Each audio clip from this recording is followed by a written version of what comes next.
Isang regional most wanted person ang naaresto ng Cavite PNP sa mas pinaigting na kampanya laban sa mga wanted persons. Sa isinagawang manhunt operation ng GMA Municipal Police Station sa Bancal, Carmona, Cavite. Kinilala ni Police Lieutenant Colonel Alexander Alvarez, Acting Chief of Police ng GMA MPS, ang akusado na si alias Ron, 45 taong gulang at kasalukuyang nakatira sa Carmona, Cavite.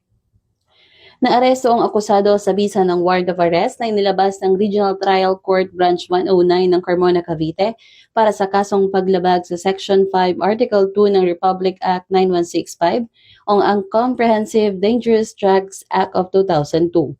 Ang naturang kaso ay non-bailable. Matapos ipaalam sa akusado ang kanyang dahilan ng pagkakaaresto at ang kanyang mga karapatan, ito ay dinala sa himpilan ng pulisya para sa kaukulang dokumentasyon at iba pang legal na proseso. Tuloy naman na pinaalalahanan ng Cavite PNP ang publiko na makiisa sa kampanya laban sa kriminalidad sa pamamagitan ng pagbibigay ng impormasyon na makakatulong sa pagkaaresto sa mga taong may kinakaharap na kaso sa batas. Ito ang bagong PNP para sa bagong Pilipinas, serbisyong mabilis, tapat at nararamdaman. Mula sa Cavite Police Provincial Office, ang tahanan ng mga bayaning polis, ako ang inyong PNN correspondent. Alagad ng batas, tagataguyod ng Balitang Pulis.